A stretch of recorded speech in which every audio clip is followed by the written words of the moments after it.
Sobre as alternativas, então, para arrecadação depois da derrubada da MP, eu converso agora com Jefferson Bittencourt, Head de Macroeconomia do ASA. Muito bem-vindo, viu, Jefferson? Obrigada por conversar com a gente. Uma boa tarde. Boa tarde, Muriel. Eu que agradeço o convite de vocês. Gostaria muito de entender a sua visão, antes de mais nada, diante dessa derrubada da MP alternativa ao IOF. Era o melhor caminho que o governo tinha antes dela ter sido derrubada? Então, eu acho que se a gente pegar a origem da MP 1303, a gente já vê que a gente está tratando de um tema bastante polêmico, né? A medida 1303 ela veio para substituir uma parte do decreto do IOF que tinha causado uma reação muito forte do Congresso. O Congresso derrubou o decreto inteiro e o governo conseguiu, entre negociações com o próprio parlamento e entre argumentações no judiciário, reestabelecer uma parte dessas alíquotas via decreto, propriamente, do IOF, e repor a parte da arrecadação através da medida provisória. Mas a medida provisória ela tinha um problema, um desenho que gerava muita resistência no Congresso, né? Porque atacava diferentes grupos ao mesmo tempo. Então, era taxação de BET, era elevação de CSLL sobre fintechs, era a taxação, a elevação da tributação sobre juros sobre capital próprio, era a taxação dos títulos isentos, taxando títulos isentos que o próprio governo criou, né? Assim, entre os títulos isentos que passariam a pagar imposto, tinha a própria letra do desenvolvimento, que o governo criou e regulamentou até o final do ano passado. Então, criou e regulamentou isento até o final do ano passado, e menos de um ano depois o governo estava tributando a sua própria ideia. Então, assim, eram muitas frentes de batalha na mesma medida provisória, e desde a fatídica reunião das lideranças do Congresso e do Executivo naquele final de domingo, a fatídica reunião histórica, na segunda-feira o Legislativo já disse que não tinha compromisso com essa medida provisória. Então, era uma medida cujo desenho não favorecia sobre um tema que havia resistência do Congresso. Então, de fato, era um tema que tinha muito risco para a equipe econômica conseguir implementar essa elevação de arrecadação. Pois é, mais uma preocupação então. E aí, diante desse cenário, eu queria entender, Jefferson, o que a gente pode esperar daqui para frente de movimentação, do que é necessário, portanto, o governo fazer? Porque a gente está falando, por enquanto, de uma perda de arrecadação de 20 bilhões ou 17 milhões, que foi o quanto que, no fim das contas, a comissão tinha aprovado lá na Câmara. A gente está diante de um cenário de que talvez seja melhor realmente aumentar, então, a arrecadação das BETs, quando a gente olha para o cenário de tributação, ou então talvez colocar alguns pontos dessa MP agora naquela votação da isenção do imposto de renda para quem ganha até 5 mil, para tentar já passar tudo junto. Como é que você está enxergando esse cenário e qual seria o melhor caminho para o governo federal diante de tudo isso? Bom, o melhor caminho seria o governo pensar em ter uma contenção de despesas, mas esse a gente sabe que não basta a gente querer, precisa ter o executivo compartilhando dessa ideia. Dito isso, eu entendo que a taxação das BETs, essa questão das BETs está muito mal endereçada no Brasil, né? A gente se preocupou em primeiro tributar para depois entender qual seria o prejuízo, a externalidade negativa que geraria essa medida. É curioso isso, né? Depois a gente vê o Congresso, o Executivo condenando significativamente uma iniciativa que houve um ímpeto de regulamentar, de taxar, e aí depois a gente vê as instituições reclamando dos efeitos colaterais dessa regularização, taxação, regulamentação.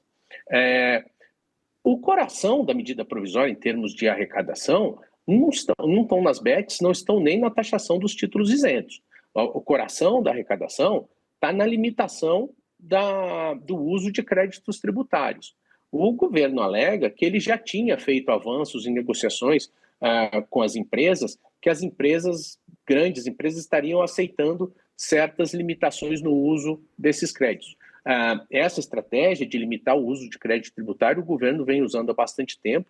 começou com aquela limitação no tempo do uso de créditos tributários de origem judicial, depois passou por novas limitações numa medida provisória que o Congresso devolveu, e o governo tem encontrado ali um sendeiro pelo qual ele tem seguido para tentar elevar a arrecadação.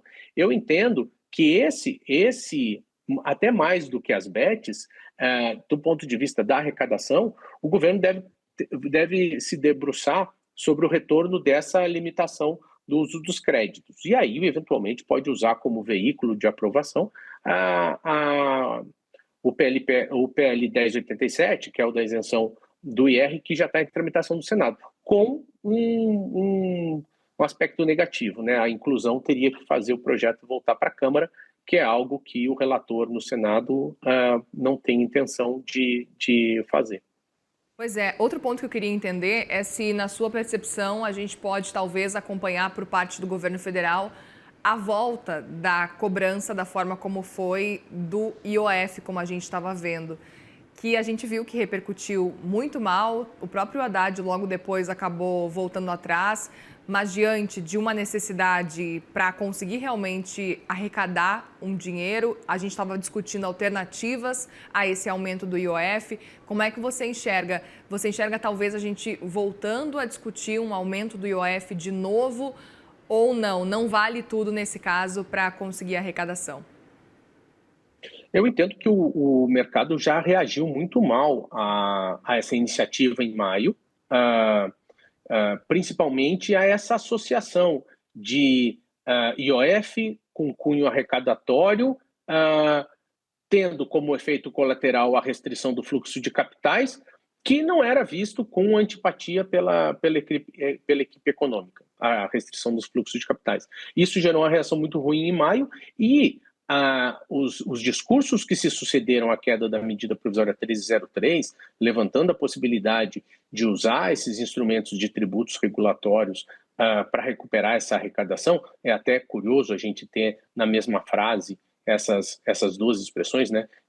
Usar os tributos regulatórios para compensar a arrecadação contraria a própria essência do imposto regulatório. Mas essas manifestações que sucederam a queda da medida provisória 1303, hoje estão causando uma reação ruim no mercado. Lógico que também tiveram fatores externos mais à tarde, mas acabaram afetando a percepção do mercado no sentido de um temor de que possa voltar com tributação, principalmente de IOF câmbio, para compensar essa perda de arrecadação.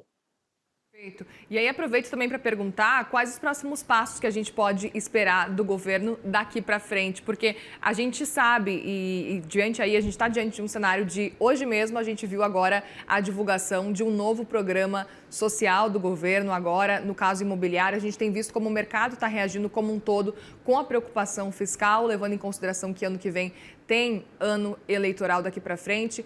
A gente sabe, agora eu te ouvi falando sobre que o ideal realmente seria fazer a contenção de despesas ou até cortar gastos. E a gente sabe que isso dificilmente vai acontecer, ainda mais levando em consideração que estamos a menos de um ano aí das eleições. Queria entender realmente qual que pode ser esse caminho, a gente pode começar a traçar e entender. Bom, eu acho que a principal preocupação nesse momento é uma fragilização da meta de resultado primário. Eu entendo que se a gente tivesse pontualmente a rejeição da medida provisória 1303 como o único risco materializado para o resultado primário de 2026, eu acho que o governo teria condições de substituir essa arrecadação. O governo aceitou uma perda de 17 bi, né? Assim, mandou a medida provisória com 20, mas aceitou na negociação uma perda de 17 bi. Então, ele conseguiria acomodar os 17 bi. O problema é que tem muito mais fatores de risco no radar. Tem a decisão do TCU de que o contingenciamento tem que focar o centro da meta, tem a questão do PLP 182, que é aquele de corte linear dos benefícios tributários, que tem que ser implementado esse ano para conseguir gerar arrecadação no ano que vem e que está no orçamento com cerca de 20 bi de arrecadação. Tem também uma previsão de arrecadação que parece ambiciosa, daquele programa amplo de transação tributária integral, né, de renegociações de dívida. Então, se a gente somar esses 4 fatores, a gente tem mais de 100 bi de grandes fatores de risco, sendo que um deles já materializado, né, que é o da medida provisória 1303. Então, eu acredito que o governo vai brigar bravamente, vai tentar encontrar medidas de arrecadação ou fixar um entendimento junto ao TCU, de poder continuar focando o limite inferior da banda, mas a gente não tem como negar que o risco para a meta aumentou substancialmente, porque esse seria o caminho, digamos assim, mais compatível com a resistência que o governo tem de corte de despesa ante a materialização de todas essas perdas de receita. Tem que começar a repensar o modelo de arcabouço fiscal, levando em consideração os próximos anos, levando em consideração talvez aí já 2027? Isso eu não tenho a menor dúvida, e eu acho que, e até me preocupa um pouco do quanto o mercado acredita que isso ocorrerá. Se nós olharmos as projeções de mercado, o mercado coloca uma projeção de um crescimento menor do que o do arcabouço fiscal a partir de 2027. Ou seja, o mercado está colocando nas suas projeções um ajuste fiscal, um arcabouço diferente do que nós temos em 2027.